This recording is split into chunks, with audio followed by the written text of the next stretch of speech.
sa lahat. Ang title ng video ito ay ang testimony ko, hayain mong maliwanag ang iyong ilaw sa madilim na mundong ito. Okay? So, itong testimony ko, nasa Baguio ako.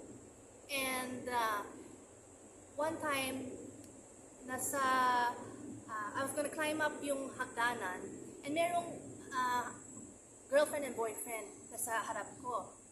And yung babae, nahulog niyang siguro resibo or some papel, okay? Sa sahig. And isip ko muna, i-pick up ko. Pero I learned from my past na wag mong gawin yun. Kasi kailangan kong tanungin muna kay Holy Spirit. So, syempre, nag-pray ako, and I said, Lord, kung para sa akin to, please show me a sign. Okay? And so, yung lalaki, boyfriend niya, sabi sa kanya, wag mong i-pick up na. Leave it sa sahig. Pero yung sabi niya, parang demanding.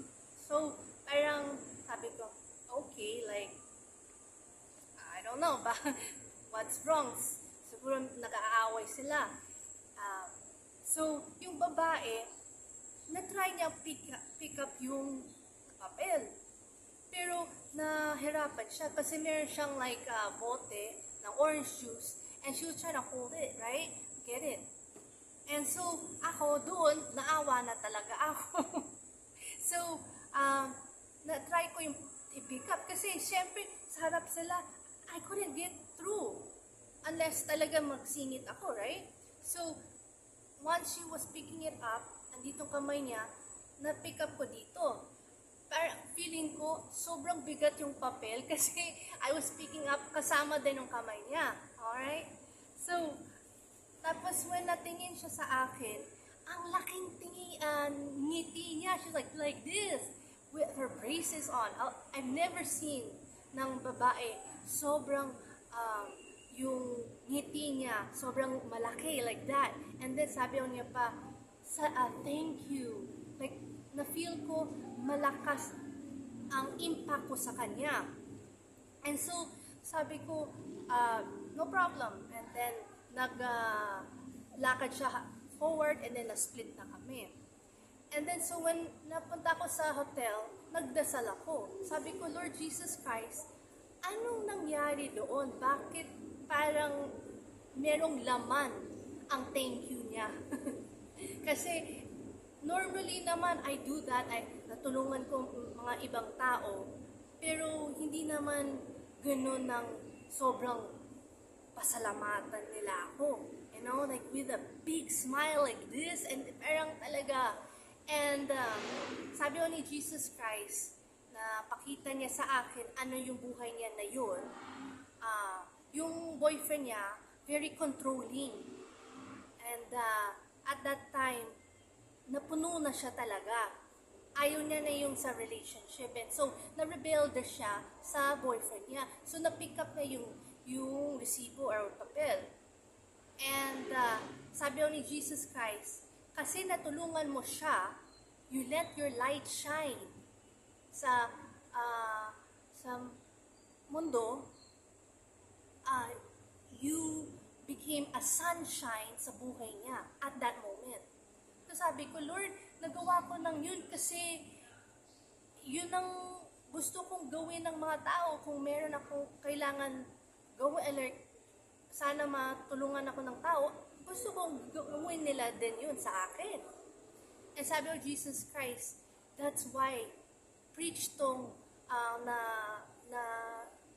nangyari sa iyo para mas madaming na-encourage na tulungan ng mga tao na kailangan sa buhay. Kasi hindi mo alam anong nadadaanan nila sa buhay. Baka malaking problema, baka yung iba din, sobrang malaking problema, gusto nilang i-commit suicide. And yung isang ngiti mo nang sa kanila or pasalamatan mo sila kasi they helped you out or they were kind to you or anything. Alright? Or sabihin mo, mahal ka ni Jesus Christ. magtiwala ka lang sa Kanya. You never know yung, ah, yung words mo, malakas ang impact yun sa mga tao na yun. Especially now, ang daming mga problema sa buhay. So, sabi ni Jesus Christ, yung nangyari yun, that's why nasabi niya, salamat. Like with a big, heartfelt thank you. Kasi sabi daw Jesus Christ that hindi niya na-expect merong tutulungan siya ng tao. Kasi sobrang wasak na yung relationship niya sa boyfriend niya. And it's not yung relationship ng gusto niya. Nasasakal na siya. I mean, ako mismo, I was just doing good. Imagine that, I was doing good. I was letting my sunshine, yung light ko of Jesus Christ, yung love and peace, Jesus Christ sa mga tao. And hindi ko na imagine that ang lakas ng impact pala yun. Simpleng bagay lang yun ano pa yung iba. So that's why I encourage you that do the same. Be observant sa surroundings nyo. And at the same time, have discernment. Makinig ka kay Holy Spirit. Magdasal ka, Lord Jesus Christ, tutulungan ko ba tong tao? Will mo ba? Kasi especially nowadays, ang daming tao that hingi ng tulong pero tamad naman. Or gusto nilang benefits lang pero walang magbagong buhay. Right?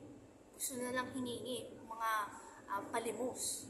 And yun ang hindi mo dapat tulungan. Tulungan mo ang mga taong na sabi ni Father God, ito, kailangan yan. Hindi mo makita, meron palang hindi nagsabang loob sa puso, kailangan encouragement. You see? Pero hindi nila sasabihin yun sa mga tao or sa mga pamilya nila. Yun ang malakas impact na pwede mo baguhin ang buhay nila through your kindness. But always remember, hindi mo pwedeng ibigay ang pagmamahal mo sa isang tao kung madumi ang puso mo at isip mo. Kailangan ninisin to through the Word of God, through the Holy Spirit teaching you. Okay? The Jesus Christ changing ang buhay mo, yung isip mo. Ang dami kasing mga teachings sa mundo na yon and noon pa, okay, na hindi kalooban ng Diyos. At the same time, itong puso natin, ang daming, especially now, we're living in masamang tao, ang daming masamang tao, problema, everything, and masakit ang loob ng mga tao. Rather than bigay pagmamahal, rather than forgive. Right?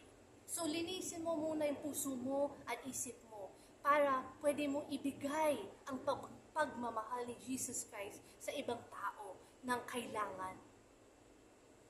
Kasi you can't give love if wala kang love sa puso mo. Right? So, fix yourself, magsisi ka sa lahat ng kasalanan mo bagong tulungan mo ang ibang tao mas mahirap sa iyo. Mostly, right? So, sana na-encourage kayo dito that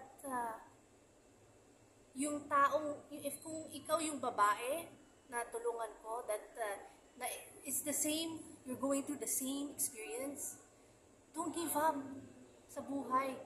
Continue mag-pray, trust God, and He will send you the right person para tulungan ka. Katulad ako, natulungan ko yung tao, yung babae. God sent me there at the right time, at the right location, at the right person. See? So, huwag ka mag-give up. Alam ko, mahirap na yon. Pero, si Jesus Christ, sobrang mahal ka niya, hindi ka niya pabayaan, hindi ka niya iiwan. Parating kasama mo siya. At promise niya that ma-overcome mo to lahat ng pagsubok mo sa buhay. Basta, tiwala ka sa Kanya, sundin mo ang kalooban niya, at always magsisi sa lahat ng kasalanan mo. Para when nagkuha mo na yung blessings, i-share mo naman yung pagmamahal na bigay sa iyo ni Jesus Christ sa ibang taong kailangan din. Para ma-spread ang love of God and His peace. That's why we're alive. Yun ang purpose ng buhay natin din. Besides, magsisi sa lahat ng kasalanan natin. To spread the love of Jesus Christ. The way God intended us to love, hindi parang yung mga tao, yung love nila is lust. Okay, idolatry. That's not love. Love of Jesus Christ, yung focus natin, we teach people na dependent ka kay Jesus Christ, hindi sa akin. Hindi sa akin. Kay Jesus Christ, focus ka kung meron kang kailangan ng tulong, tanungin mo si Jesus Christ. Kasi tayo, mga tao, hindi naman tayo parating kasama ng mga tao eh. Pero si Jesus Christ is everywhere. And mahal ka niya. So sana, piliin mo si Jesus Christ. And please share this message para ma-inspire yung ibang tao to let their light shine. Hindi mo alam sinong ma-impact mo sa buhay. Hindi mo alam sinong ma-save mo sa isang araw lang. Baka hindi nila patayin ang sarili nila kasi na-encourage mo silang mabuhay. That mahal sila ni Jesus Christ. At mahal mo din sila. So this is the end of the video. May Jesus Christ bless you.